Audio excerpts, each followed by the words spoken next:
While making this video, I want to approach the discussion of race in a different way, or at least I'll make an attempt to. I make no promises because this is one of those videos that are like a lot of my videos that are not scripted. You'll know the ones I do that are scripted because you all have heard pages turn. Don't make any apologies for that either. I have a flag up that's not an American flag.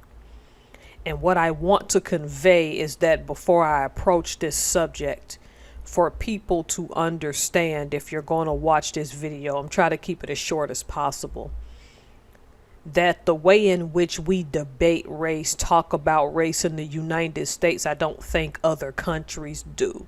Not because they don't give a crap, but because of our storied history with it. So it will be difficult for me, born a black American as an FBA, a descendant of slaves, to not approach that narrative when it comes to this topic. But here's the thing, this kind of discord and hate, particularly towards black men, and then that's what I'm going to give my second disclaimer in a second. This kind of discord rears its ugly head every few years. And again, as I approach this subject, understand that despite the fact, because I was about to say even though, that's not grammatically correct. Despite the fact that I am a black woman, I don't understand how y'all feel. But something is going on right now where people like to show certain types of dislike and discord in waves, and they do it in underhanded ways which are not beneficial to society, but people don't give a crap because by virtue of our skin, there are people who find it acceptable to treat us as the other. But the question is, even when you make the declaration that you don't want to be known as the black this and the black that, can we ever truly bury who we are? And this, we can say this surpasses skin color, because I'm going to tell you two stories. And I know everybody's wondering why I would have the flag of the United Kingdom displayed as I'm having this conversation. Okay. So I'm going to start this conversation off with the gentleman on the screen. If you're not familiar with Marcus Rashford, he is a well-known footballer in the United Kingdom. Very known for his End Hunger campaign. He was born in the UK and raised with a couple of siblings by a single mom who would sacrifice not having a meal to make sure he was fed. So when he finally became a famous footballer in that country, what he did was had a campaign to help feed the poor there. And I think out of his own paycheck, he really did pay for poor families in Great Britain to eat, because if you've been watching YouTube, Great Britain is a very what we call UK also is getting to be a very expensive country, and poorer people are in large numbers. All of different races are being evicted from their what they call flats in London. And if you're from maybe overseas, UK, whatever, you can clarify how housing works, because you all are going through the same thing that's happening here in the United States. Okay. So you all can explain that to me. Why is Marcus Rashford up on my screen? See, a couple of years ago, Great Britain, there was that European Cup, I believe, when Great Britain, or shall I say, because he plays for England as well, because you know Great Britain is broken down into several smaller countries. Marcus Rashford was one of two black players on the British national team. that had racial slurs hurled at them when Great Britain lost the European Cup, I think it was, to Italy.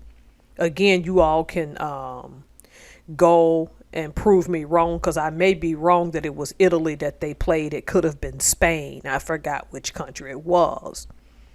There was another young man, but Marcus Rashford's story, I think, is the more inspirational when you make money and decide to help feed people that are less fortunate, because I've done that a lot too, coming from a time living in a household where I never knew where I was going to get a meal. So hats off to Marcus Rashford for that, despite the fact that he's British. The one thing I do want to say is that when he had those racial slurs hurled at him, a good chunk of Great Britain, even their coaches on the England team and the head coach, and as well as Prince William, the Prince of Wales, at the time he was the Duke of Cambridge still, came out and condemned it. And you saw people of all walks of life and backgrounds in his hometown in the UK all go to this mural that was put on his hometown and leave very beautiful messages about how much of a nice person he is. But his blackness was used as a stigma, as an inferiority, because he made a mistake in a football game. Okay? Now, that's important. That in of itself seems like an isolated incident. I can't think of the other kid, but he was 19 years old, one of the youngest on the team. And there was a picture that went around the world of Coach Gareth. I think Gareth is the coach's first name or last name at the time, and holding this kid because he, I think, was the one who made a shot that caused the team to lose. The team took it hard, but they didn't really blame him in that way. But there were some racist people in that country that came out and went after both Marcus Rashford and this young man. I can't think of his name, but he's also of African descent and from two immigrant black parents. Because he, unlike Marcus, he grew up in a two-parent Christian home. Then we move on to someone who was born in the United States but raised in Japan. This is Zion Suzuki. And see, Zion is the product of a Ghanaian American father and a Japanese mother. And he currently plays, when he plays for a flagged country, he plays for Japan. Because remember, I believe once you hit 22 and you have Japanese heritage, like Naomi Osaka, you have to choose whether you want to be a Japanese citizen or a citizen of another country. That's just a rule in Japan on your 22nd birthday. Again, you all can correct me if I'm wrong. I'm not sure if Zion Suzuki is a citizen of Japan or still kept his American citizenship. I'm not too sure. But see, what happened to Marcus Rashford all those years ago also just happened to Zion Suzuki when he, as a goalie, allowed an Iraqi to score, and he was believed to have caused Japan the entire game as a result of that. And his coach, a Japanese guy, came out and said that he just found it appalling, the things they were saying. So I admired that his coach immediately spoke out. This is fairly new. I think this happened late last year, early this year in 2024. See, there are parallels with this, because Zion said something that I agreed with, but he has to be careful of how that's perceived to people. And people say, well, he shouldn't have to do anything. He made a comment stating that he's open to criticism but would appreciate if people didn't mention his race. Because you can visibly see his black skin just as you can see Marcus Rashford's. But see, the thing is while I appreciated him saying, because I would say that I'm open for criticism even on this video, because I could be wrong about some things. I'm Black American. I don't know everything. Okay. When you are a public figure, can you necessarily dictate the criticism that's coming at you?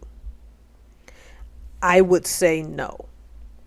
If someone, and it's not something I agree with, decides to use the color of your skin against you, while I found his plea noble, you're not going to stop them from doing that if that's what they want to do. Because I'm a proponent, and this is probably just me, again, in my Black American mindset,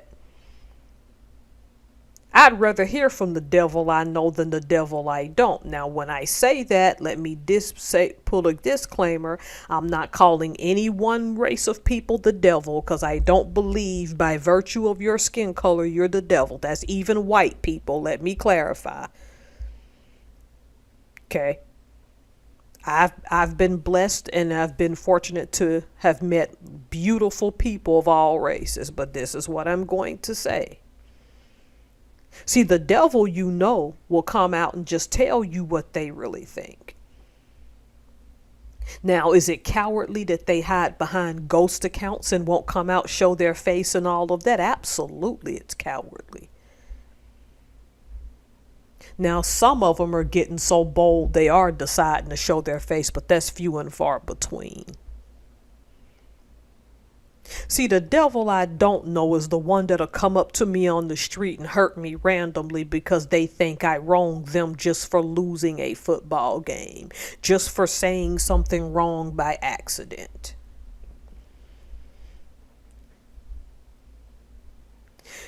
Now, Zion is mixed race, but Marcus Rashford is not. So I have a question that to ask, and this is why I had to give a disclaimer about not being in the manosphere and not understanding how men feel. Why is it that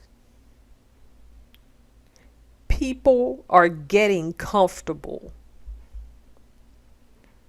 or are comfortable with throwing racial slurs at any man who has some type of Black or African descent when something doesn't go their way? In the 21st century, when slavery has been mostly abolished around the world, not completely because there are still societies with slaves, why were people comfortable with coming out and making their comments about these men? And in what way was it cowardly to go ahead and decide to attack them based on their skin color? There are many answers to a lot of these things. See, Great Britain had a history of that peculiar institution, which is why we kicked them out of here.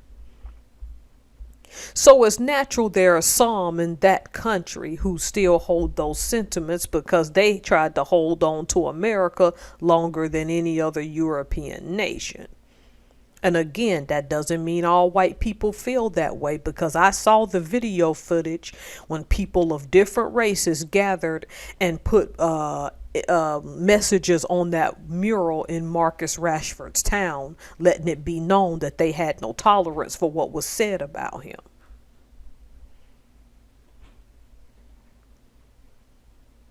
All right, tell me what y'all think. Are people getting too comfortable attacking Black athletes in public?